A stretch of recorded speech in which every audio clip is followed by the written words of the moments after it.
There's a legal and political issue here as well, since the Supreme Court already decided weeks ago that the administration cannot do what it just did. In other words, the Biden administration is breaking the law.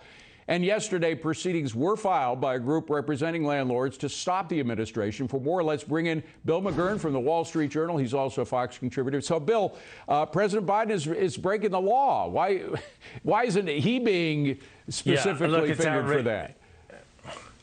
Yeah, it's outrageous here. And they're taking advantage of stereotypes. As you mentioned, landlords as a class have always been easy to target and lampoon. I think Chairman Mao in China used to lump them in with the prostitutes and bandits, you know, landlords, bandits, and prostitutes. Yeah. So, but as your previous guest just indicated, a lot of landlords are very hardworking, middle-class, working-class people who buy a property, keep it up, maybe buy another property, have a couple of them.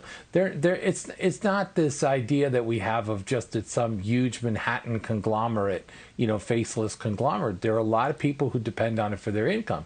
As you mentioned, what's worse about this program, the worst thing is that Joe Biden continued it after realizing how lawless it is. It was a deliberate decision. You know, Brett Kavanaugh on the Supreme Court said that if it were to continue, it would probably require a congressional act.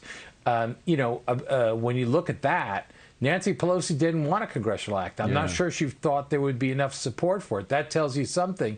And President Biden's decision to go ahead, it's not just Brett Kavanaugh.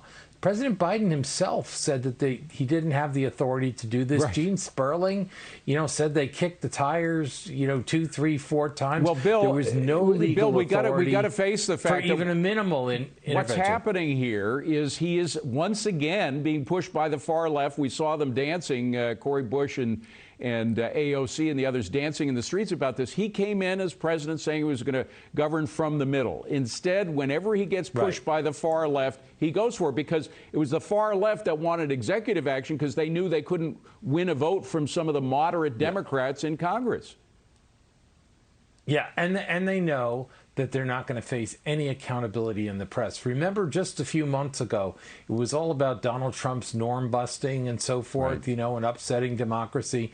This is a clear decision by the president, and he explained his decision that he basically said, by the time the litigation sorts this out, we'll have got the money out that we wanted to. I mean, that is a very cynical defense of utter lawlessness. Right. And it's also a slippery slope because it hasn't engendered, like, where's Merrick Garland? If the CDC can and the CDC, by the way, is the one that issued this edict, by the way, on the moratorium. Right. If they can do this, they can do a whole series of other things in edicts, government edicts, and that's why the Supreme Court stopped them. Bill, I don't mean to push you on, but I want to get into this war of words between the president and the governor of Florida. Let's just look at a soundbite and get your reaction. Roll tape. Some governors aren't willing to do the right thing. They aren't going to help. At least get out of the way of the people who are trying to do the right thing. Let me tell you this. If you're coming after the rights of parents in Florida, I'm standing in your way. If you're trying to restrict people, impose mandates, if you're trying to ruin their jobs and their livelihoods and their small business, if you are trying to lock people down, I am standing in your way, and I'm standing for the people of Florida. So why don't you do your job?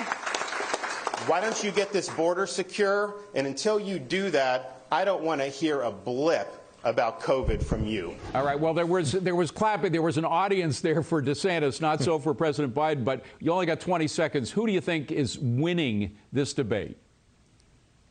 I think it's a sad debate, Tev. I think it's a sad time. The president who told us we needed grace in this nation is basically accusing someone who disagrees about how to go about dealing with COVID as not caring about the disease. And one of the things that really strikes me is the press treatment of Florida. It's going through a tough time now. It's almost gleeful, the reporting on the outbreaks there and the hospitalizations. And that's because they recognize DeSantis as a likely contender in the next presidential election. Bingo. It's just very sad. So often this pandemic has turned political, and whenever it does, it's sad, because we got to hang together like we did after 9/11. Instead, we get this political wrangling. Bill McGurn, good to see you. Thank you very much. Appreciate it. Well,